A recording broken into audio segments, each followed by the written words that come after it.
Caterham Academy racing at Castle Combe, and the Academy in its 24th year so successful that they have to have two groups of drivers.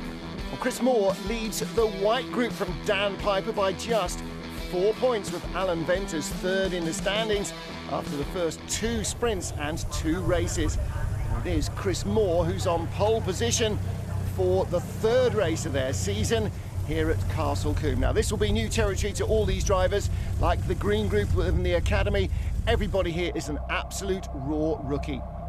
Behind Gregory Monks is Craig Menzies, third on the grid. Chris Moore and Gregory Monks on the first row of the grid. All these cars, as ever in the Caterham Academy, full road spec, but turned into race. Chris Moore leading from the front, but they go four wide, with Craig Menzies in the middle, the red nose, and Tom Power on the outside. The two front row men starting a little less well than the second row men. On board with Dan Piper. Dan Piper second in the championship standings. He's been on the podium in the second race at Snetterton. And he actually won the first of the sprints of the series. Everybody safely through quarry for the first time. Drier conditions than their classmates in the white group, who had to deal with quite a lot of drizzle in their race. And it is Chris Moore that leads from Craig Menzies in second place. 95 Tom Power in third. Kicking up the dust, show that Wiltshire has not been a stranger to the tropical British summer so far this year, but the weather has turned in the last week or so. Chris Moore leading the field as they string out around this fast and bumpy circuit. The really daunting Corners Tower they've just gone through is a pretty ballsy one. Craig Menzies in second place, rushing down towards Camp Corner. Here's another one. Oh, looking down the inside, you can see Tom Power in the orange and black car. Didn't make a lunge. A bit of understeer there. Craig Menzies in second place, Tom Power in third as Chris Moore starts to ease away. 74 in fourth place is Alan Venters as Power goes around the outside at Folly. And then up over the brow at Avon Rise. Rejoining the track is the number 90, Ali Hussein. Yikes! Now that looks a little bit like he changed his mind going into the corner. Thought he was carrying too much speed in. Unfortunately, you tend to have to be a bit confident with those. Alan Venters, third in the championship standing now, ahead of Craig Menzies. And the leader starting to clear off. Chris Moore making a break out front, and that is a rare eventuality in a Caterham race. These guys will learn if they continue to move up the ladder. Tom Power in the squabble as well on our left. Does he come through in Avon Rise? Sort of, but doesn't make it through. 74 Alan Venters in second. Power equal third with Craig Menzies, and just about to get equal third as well. Coming down the inside, 77, the black and red car, Gregory Monks bails out on that one early. So Menzies holds second place as they fly through the S's. Make that third. So he's in third, Monks up to fourth. A little further back with Dan Piper. And this is a very familiar view for Caterham racers. Long queue of cars, each trying to leapfrog the other down into Tower. Piper now on the tail of this little group. There he is in the black and lime car. Lime green makes every car look great. Oh, big lock up in front. Coming back on after that little moment was Alan Venters. Shouldn't really gain a big advantage by making a mistake. With Craig Menzies, what happens here? Does Menzies run into the back of him? No, he's alongside. There is contact.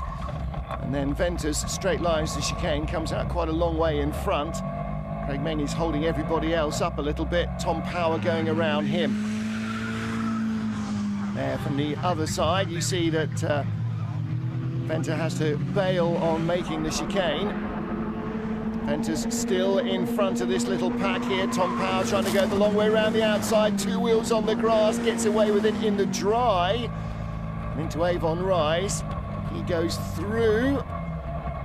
Fantastic dice for second. The problem for all these guys is that Chris Moore, the race leader, is pulling away fast. Chris Moore, also the championship leader, and he's got no one to play with which in its own is probably not the whole point of being in the Caterhams, but he is on his way potentially to another win. Now he's got to make sure he doesn't lose his focus, as these guys behind won't, because their adrenaline levels will be off the scale. For non-racing drivers coming into Caterham's, into the academy, this is a mainline adrenaline addiction that they're now starting. There's a few cars that will fuel it in quite the same cost-efficient way as the Caterham Academy car.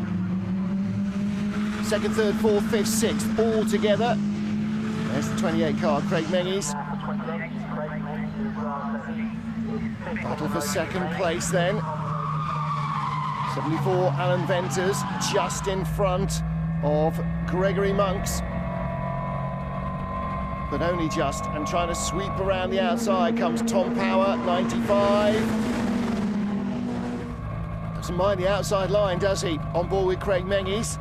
Now he's going outside at Avon Rise. That turns into inside at Quarry, but the road is blocked because 77 Gregory Monks in front of him was on the brakes earlier because he was on the tighter inside line. The lime green highlights.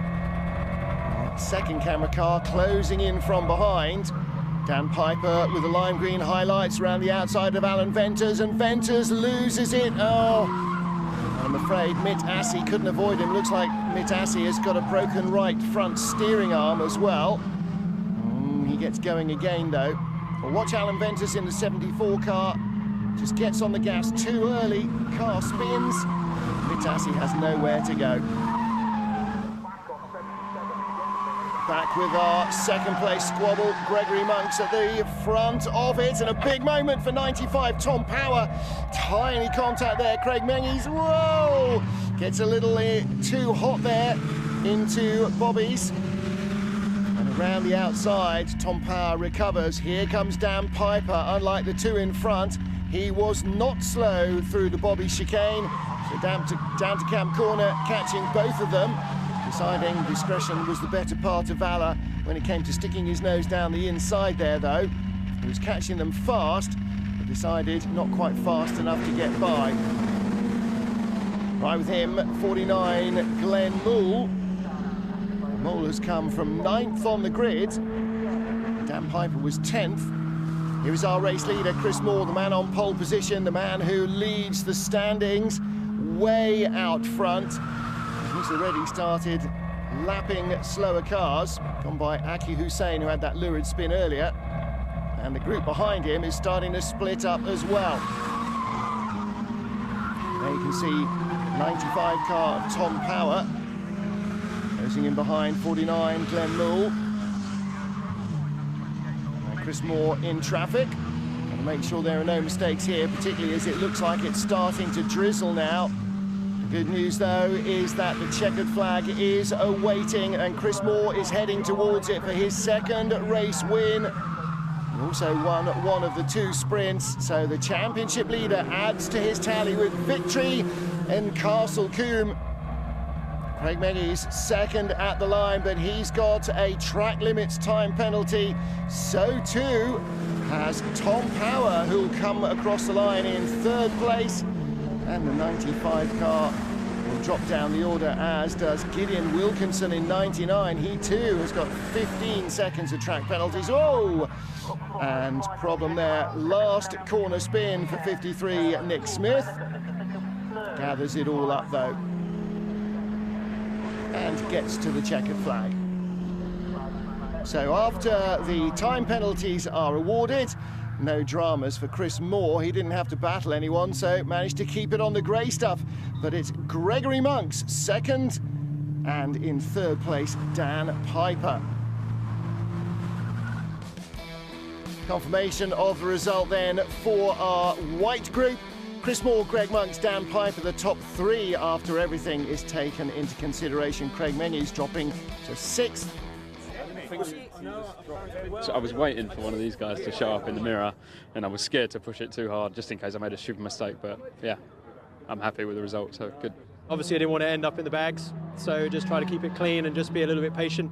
Just kept my eye on the timer and just I suppose I could see the minutes ticking away, but I could see I had a little bit more time to fight, so I wasn't in a rush to make any rash moves. It was very, a lot of dicing, a lot of passing, a lot of maybe some rubs as well. But yeah, all in the end, they finished the same as what was on the grid, so I'm absolutely delighted with that. Fantastic.